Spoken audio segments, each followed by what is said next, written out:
نماز اللہ نے فرمایا اقیم الصلاۃ، نماز قائم کرو، یہ اللہ کا حکم ہے۔ سوال یہ ہے کہ یہ عبادت نماز کیسے پڑھی جائے، کیسے ادا کی جائے، کیسے قائم کی جائے؟ قرآن حکیم میں تو اس کی تفصیل موجود نہیں ہے۔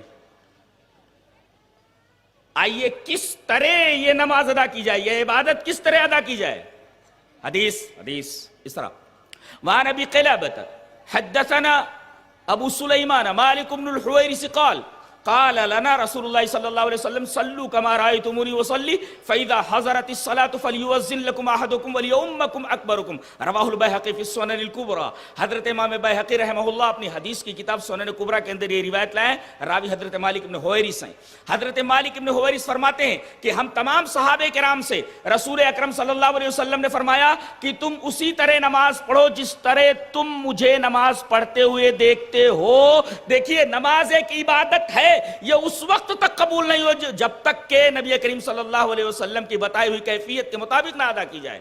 دلیل یہ حدیث پاک وعن ابی ہریرہ رضی اللہ تعالی عنہ عن النبی صلی اللہ علیہ وسلم قال ان الرجل لیصلی 60 سنة وما تقبل له صلاة لعلہ یتم الرکوع ولا یتم السجود ویتم السجود ولا یتم الرکوع رواہ المنذری فی الترغیب والترہیب وقال الالبانی ھذا حدیث صحیح۔ یہ حدیث صحیح ہے اور راوی حضرت ابو ہریرہ رضی اللہ تعالیٰ عنہ اور امام منذری رحمہ اللہ اپنی حدیث کتاب ترغیب اور ترہیب کے اندر یہ روایت اسی طرح لائے ہیں۔ حضرت ابو ہریرہ فرماتے ہیں کہ نبی اکرم صلی اللہ علیہ وسلم نے ارشاد فرمایا کہ ایک آدمی اللہ کے حضور پیش ہوگا، اللہ پوچھے گا، اسے معلوم ہے کہ تم نے نماز کتنے سال پڑھی؟ وہ کہے گا 60 سال۔ ان الرجل لیصلی 60 سنة 60 من 60 سنہ من ایئرس 60 سال میں نے نماز ادا کی ہے۔ اللہ فرمائے گا وما تقبل له صلاۃ، تیری ایک بھی نماز نہیں ہوئی۔ سوال یہ ہے کہ یہ آدمی تو 60 سال نماز پڑھ کر کے گیا ہے اور اللہ یہ فرما رہا ہے کہ اس کی ایک بھی نماز نہیں ہوئی۔ کیوں؟ اس لیے کہ اس نے اس طریقے سے نماز نہیں ادا کی جس طریقے سے نبی نے نماز پڑھنے کا طریقہ بتایا تھا۔ پتہ یہ چلا کہ صرف نماز پڑھ لینا کافی نہیں ہے، بلکہ ضروری ہے کہ وہ آدمی نبی کریم صلی اللہ علیہ وسلم کے طریقے پر نماز پڑھے۔ دوسری روایت حدیث اسرا وعن حذیفہ رضی اللہ تعالی عنہ انہ رأى رجلا لا يتم رکوعه ولا سجوده فلما قضى صلاته قال له حذیفہ ما صلیت واحسبه قال لو مت على غیر سنت محمد صلی اللہ علیہ وسلم رواہ البخاری فی کتاب الاذان۔ حضرت امام بخاری رحمہ اللہ بخاری شریف کتاب الاذان کے اندر یہ روایت اسی طرح لائے ہیں۔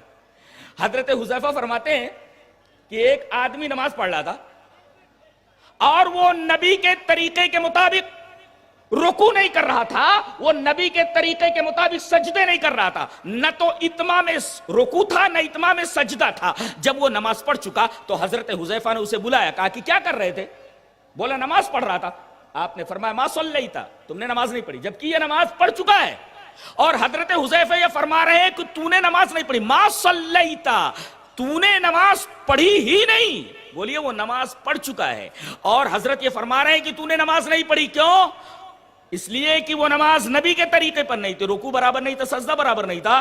اور آخر میں حضرت حذیفہ نے یہ فرمایا لو مت علی غیر سنت محمد صلی اللہ علیہ وسلم، نماز تو پڑھ رہا ہے لیکن اگر اس طرح نماز پڑھتے ہوئے تو مر گیا تو کم سے کم تیری موت سنت رسول پر تو نہیں ہوگی۔ اللہ اکبر۔ اس کا مطلب سنت مانے طریقہ، اس کا مطلب نماز اگر ادا کی جائے تو سنت رسول کے مطابق، رسول کے طریقے کے مطابق نماز ادا کی جائے مگر رسول کا طریقہ اس میں ملحوظ نہ رکھا جائے، اللہ کے ہاں وہ نماز قبول نہیں ہوتی۔ کتنے لوگ ہیں کن کی نماز حنفی ہے، کس کی نماز شافعی ہے، کس کی نماز حنبلی ہے، کسی کی نماز مالکی ہے، لیکن کوئی اللہ کا بندہ یہ نہیں کہتا کہ رسول نے جس طریقے سے ہمیں نماز پڑھنے کے لیے کہا ہے لاؤ نماز محمدی کی تلاش کریں۔ نماز پڑھ لینا کافی نہیں بلکہ یہ دیکھنا ضروری ہے کہ نماز کس طریقے سے ادا کی گئی ہے۔